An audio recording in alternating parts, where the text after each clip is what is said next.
বৈশাখ মাসের সর্বশ্রেষ্ঠ দিন অক্ষয় তৃতীয়া আসন্ন। আগামী শুক্রবার 10ই মে 27শে বৈশাখ অক্ষয় তৃতীয়া এবছর সম্পন্ন হতে চলেছে। আমরা সকলে অধীর আগ্রহে এই দিনটির জন্য অপেক্ষা করে রয়েছি। বন্ধুরা, এই অক্ষয় তৃতীয়া দিনটি আমাদের কাছে যথেষ্ট গুরুত্বপূর্ণ।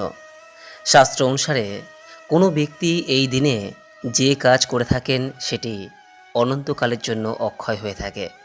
আর সেই কারণেই বলা হয়ে থাকে, যদি কোনো শুভ কাজ আপনি করতে চান তাহলে এই অক্ষয় তৃতীয়ার দিন শুরু করুন। ব্যবসার কাজ হোক কিংবা জমি বা বাড়ি কেনা, যানবাহন বা গহনা কেনা, এমনকি বিবাহের মতো শুভ কাজও এই পবিত্র অক্ষয় তৃতীয়ার দিন সম্পন্ন করার জন্য একটি অন্যতম পবিত্র দিন। অক্ষয় তৃতীয়ার দিনটি কেন এত পবিত্র গণ্য করা হয় ইতিপূর্বেই একটি ভিডিওর মাধ্যমে আপনাদের সামনে ব্যক্ত করেছি।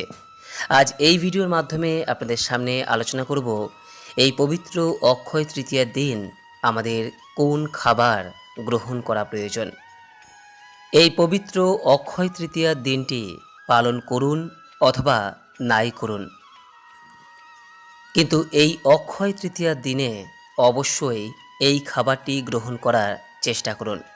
এবং এর পাশাপাশি আরেকটি গুরুত্বপূর্ণ বিষয়ে আপনাদের সামনে আলোচনা করব, তা হলো এই পবিত্র অক্ষয় তৃতীয়ার দিন কোন দ্রব্য বাড়িতে আনা শুভ।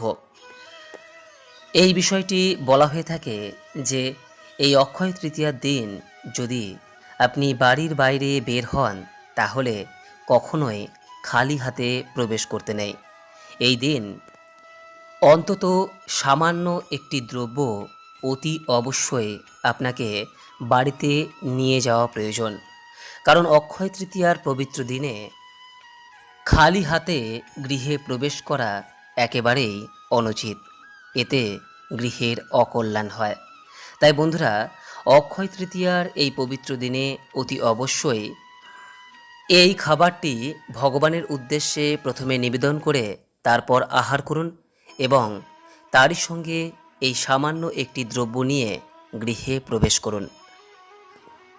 বন্ধুরা, শাস্ত্রবিদরা পরামর্শ দিয়েছেন এই অক্ষয় তৃতীয়ার দিন অতি অবশ্যই নিরামিষ আহার গ্রহণ করা প্রয়োজন। এই বিষয়টি কিন্তু সকলের ক্ষেত্রেই প্রযোজ্য। যারা অক্ষয় তৃতীয়া পালন করছেন বা পুজো করছেন তাদের ক্ষেত্রেও এই বিষয়টি যেমন প্রযোজ্য, আর যারা অক্ষয় তৃতীয়া পালন করছেন না তাদের ক্ষেত্রেও এটি একইভাবে প্রযোজ্য। শাস্ত্র অনুসারে এই দিন চাল, মুগ ডাল এবং বিভিন্ন সবজি খিচুড়ি খাওয়ার রেওয়াজ রয়েছে। যদি কেউ অক্ষয় তৃতীয়া পালন করে থাকেন এবং অক্ষয় তৃতীয়ার পূজা করে থাকেন তাহলে পূজার নৈবেদ্য হিসেবে অবশ্যই এই ভোগের খিচুড়ি প্রসাদ ভগবানের উদ্দেশ্যে অর্পণ করুন এবং পূজা শেষ হয়ে যাওয়ার পর এই ভোগের প্রসাদ অবশ্যই গ্রহণ করবেন। বন্ধুরা, এই বিষয়টি নিশ্চয়ই আপনি জানেন যে এই পবিত্র অক্ষয় তৃতীয়ার দিনে মা লক্ষ্মীর প্রতীক স্বরূপ কোনো কিছু দ্রব্য কেনা অত্যন্ত শুভ ফলদায়ক হয়ে থাকে। মা লক্ষ্মীর প্রতীক হিসেবে দানা শস্যকেও গণ্য করা হয়। চাল মা লক্ষ্মীর একটি অন্যতম প্রতীক। তাই অক্ষয় তৃতীয়ার দিন যদি আপনি বাড়ির বাইরে কখনো যান তাহলে চাল, ডাল বা বিভিন্ন প্রকার দানা শস্য আপনি কিনতে পারেন। এর পাশাপাশি অক্ষয় তৃতীয়ার সবুজ শাকসবজি কেনাও অত্যন্ত শুভ হিসেবে বিবেচিত। শাস্ত্র অনুসারে এই সবুজ শাকসবজি আমাদের কাছে প্রকৃতির আশীর্বাদ স্বরূপ। এই দিনে যদি কখনো বাড়ির বাইরে বের হন তাহলে দানা শস্য কেনার পাশাপাশি সবুজ শাকসবজি অবশ্যই কিনবেন এবং তাই দিয়ে ঠাকুরের উদ্দেশ্যে ভোগ তৈরি করে ঠাকুরকে অবশ্যই নিবেদন করবেন। পুজোর পর সেই ভোগের প্রসাদ গ্রহণ করবেন এবং অপরকেও প্রদান করবেন। ভোগের এই প্রসাদ প্রস্তুত করার সময় অতি অবশ্যই সামান্য হলেও ঘি নিবেদন করবেন। যে কোনো পবিত্র বা শুভ কাজে ঘি নিবেদন করা আবশ্যক। ভগবানের জন্য নিবেদিত এই ভোগের প্রসাদে যদি আপনি ঘি নিবেদন করেন, তাহলে এতে মানসিক এবং শারীরিক ক্ষতিকর উপাদান দূরে রাখতে সহায়তা করে এই ঘি।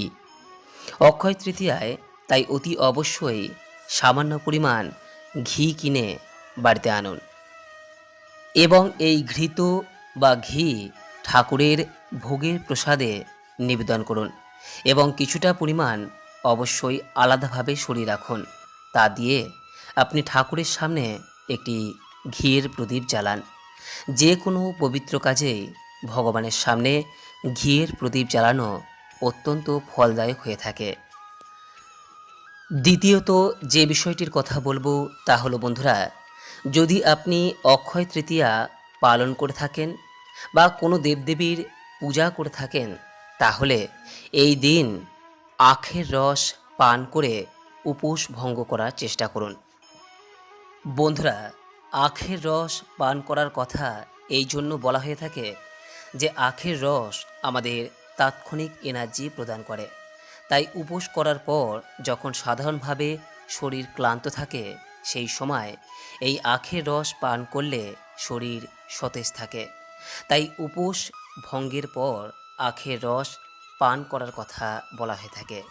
আখের রস যদি না পান, সেক্ষেত্রে আপনি ডাবের জলও পান করে উপোস ভঙ্গ করতে পারেন। বন্ধুরা, এই পবিত্র অক্ষয় তৃতীয়ার দিন যে দ্রব্যটি কেনা সবথেকে বেশি শুভ তা হলো সোনা বা রূপা ধাতু। কিন্তু বহু মানুষের পক্ষেই সোনা বা রূপো কেনার সামর্থ্য থাকে না। যদি সোনা বা রূপো কিনতে নাও পারেন, তাহলে অন্তত এই দিন নিজের সামর্থ্য অনুযায়ী অন্য ধাতু দিয়ে তৈরি যে কোনো জিনিস আপনি অবশ্যই কিনতে পারেন। আর তাও যদি না পারেন, তাহলে আপনার গৃহের জন্য যেটি সবথেকে বেশি প্রয়োজন বা আপনার যেটি প্রয়োজন, সেই ধরনের একটি দ্রব্য অতি অবশ্যই এই অক্ষয় তৃতীয়ার পবিত্র দিনে বাড়িতে নিয়ে আসার চেষ্টা করুন। মনে রাখবেন, এই পবিত্র দিনে আপনার প্রয়োজনের জন্য যে দ্রব্যটি আপনি কিনবেন, সেটি নিশ্চিতরূপেই ফলপ্রাপ্ত হবেই হবে। এই অক্ষয় তৃতীয়ায় আরও একটি অত্যন্ত গুরুত্বপূর্ণ কাজ, আর তা হলো দান ধর্ম। এই দিন যদি আপনি কোনো মানুষকে বা কোনো গরিব, দুস্থ বা ভিখারি কোনো ব্যক্তিকে বা কোনো পশু পাখিকে কোনো কিছু দান করতে পারেন বা খাওয়াতে পারেন, তাহলে তাহলে সেটা অত্যন্ত শুভ ফল প্রদান করে। এই দিন আপনি ঠাকুরের উদ্দেশ্যে বা কোনো দুস্থ দরিদ্র মানুষদের উদ্দেশ্যে বা কোনো বাচ্চাদের উদ্দেশ্যে লাড্ডু দান করতে পারেন, কোনো প্রকার দানাশস্য দান করতে পারেন, অথবা কোনো বস্ত্র দান করতে পারেন। কিছু না কিছু হলেও অতি অবশ্যই কিন্তু এই দিন আপনার সাধ্য ও সামর্থ্য অনুযায়ী দান করুন।